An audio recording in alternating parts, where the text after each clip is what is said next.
Communiqué. Le gouvernement de la République du Niger porte à la connaissance de l'opinion nationale et internationale que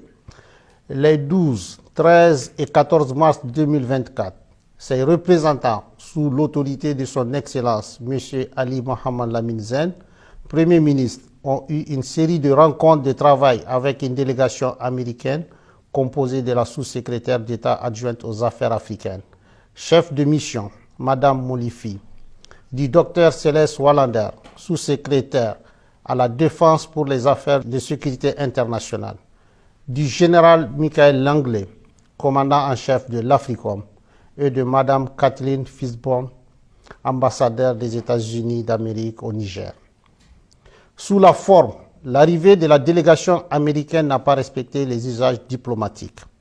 En effet, c'est de façon unilatérale, par note verbale, que le gouvernement américain a informé le gouvernement nigérien de la date d'arrivée et de la composition de sa délégation,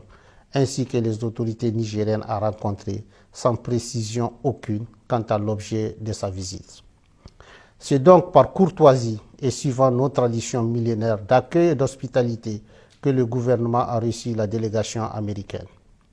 Sur le fond, les échanges entre les deux délégations ont porté essentiellement sur la transition militaire en cours au Niger, la coopération entre les deux pays, en particulier la coopération militaire et la lutte contre le terrorisme, les orientations et perspectives politiques du Niger dans leur aspect relatif au choix des partenaires sur le plan diplomatique, militaire et stratégique, étant entendu que dans l'approche américaine, toutes ces trois questions sont profondément liées. Sur la transition en cours et le retour dans le meilleur délai à un ordre constitutionnel et démocratique, le gouvernement du Niger a réaffirmé sa ferme volonté d'organiser, dans les meilleurs délais, le retour à une vie constitutionnelle normale. Il s'agit d'un engagement solennel, en toute responsabilité, du président du Conseil national pour la sauvegarde de la patrie, chef de l'État, tel qu'exprimé dans son adresse à la nation du 19 août 2023. Sur le choix des partenaires diplomatiques, stratégiques et militaires, le gouvernement du Niger regrette la volonté de la délégation américaine de dénier au peuple nigérien souverain le droit de choisir ses partenaires et les types de partenariats à même de l'aider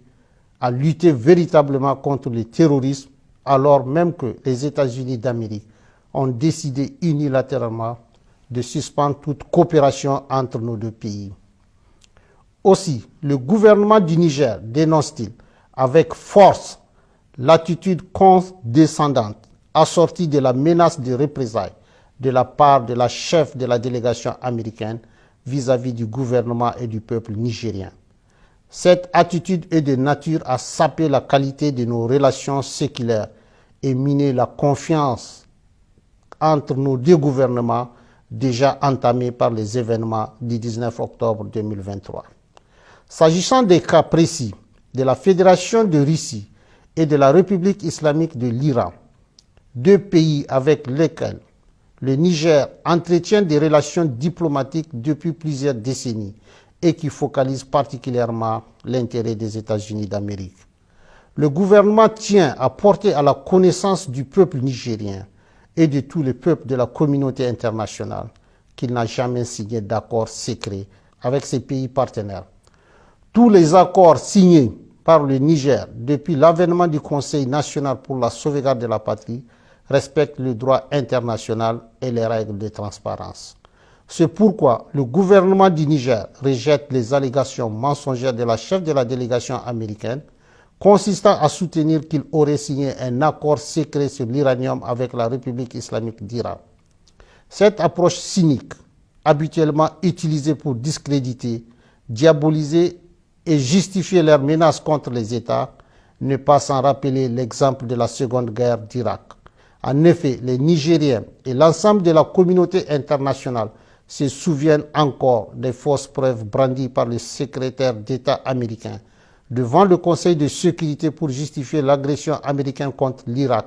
et que dans cette affaire, le gouvernement du président Tanja avait été accusé de façon mensongère d'avoir fourni de l'uranium aux autorités de Bagdad, alors même qu'il est de notoriété publique que l'exploitation de l'uranium nigérien est totalement contrôlée par la France. Quant à la Fédération de Russie, il s'agit d'un partenaire avec lequel le Niger traite d'État à État, conformément aux accords de coopération militaire signés avec les gouvernements antérieurs pour acquérir le matériel militaire nécessaire à sa lutte contre le terrorisme qui a fait des milliers d'innocents victimes nigériens sous l'œil indifférent d'une bonne partie de la communauté internationale. Enfin, le Niger réaffirme son engagement solennel à coopérer dans la transparence et le respect de sa souveraineté avec tous les pays et peuples épris de paix et de justice, conformément aux règles du droit international. Sur la coopération entre les deux pays, en particulier la coopération militaire et la lutte contre le terrorisme, faut-il le rappeler, la présence américaine sur le territoire de la République du Niger est illégale et viole toutes les règles constitutionnelles et démocratiques qui voudraient que le peuple souverain, notamment à travers ses représentants élus, soit consulté pour l'installation d'une armée étrangère sur le territoire national. Ainsi, c'est par simple note verbale numéro 174 du 6 juillet 2012 que la partie américaine a unilatéralement imposé au Niger un accord relatif au statut du personnel militaire des États-Unis et des employés civils du département américain de la Défense sur le territoire de la République du Niger. Cet accord est non seulement profondément injuste dans son fond, mais également ne répond pas aux aspirations et aux intérêts du peuple nigérien pour les raisons objectives suivantes. D'abord, il contraint le Niger à payer des factures liées aux taxes des avions militaires américains dont ces derniers doivent normalement s'acquitter et qui coûtent des milliards de francs CFA aux contribuables nigériens. Ensuite, les autorités nigériennes compétentes n'ont aucune information sur les activités militaires menées à partir des bases américaines au Niger et ignorent jusqu'aux effectifs civils et militaires ainsi que le matériel américain déployé sur le sol nigérien. Enfin,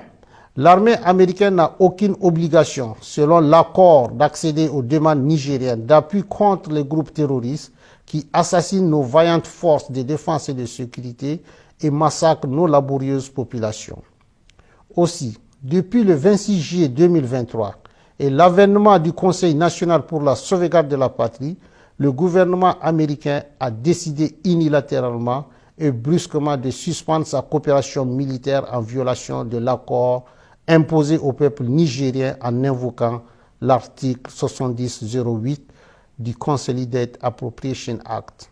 sans pour autant aller au bout de sa logique qui voudrait qu'il retire ses militaires du territoire nigérien. Par ailleurs, depuis quelques semaines, le gouvernement nigérien a constaté des activités illégales de survol de son territoire par des aéronefs américains et qui sont de nature à s'interroger sur la sincérité de leur partenariat et la pertinence du maintien de l'accord de coopération militaire imposé par note verbale. Au vu de tout ce qui précède, le gouvernement du Niger, prenant en compte les aspirations et les intérêts de son peuple, décide en toute responsabilité de dénoncer avec effet immédiat l'accord relatif au statut du personnel militaire des États-Unis et des employés civils du département américain de la Défense sur le territoire de la République du Niger. Une correspondance diplomatique sera adressée à la partie américaine à cet effet, fait à Niamey le 16 mars 2024.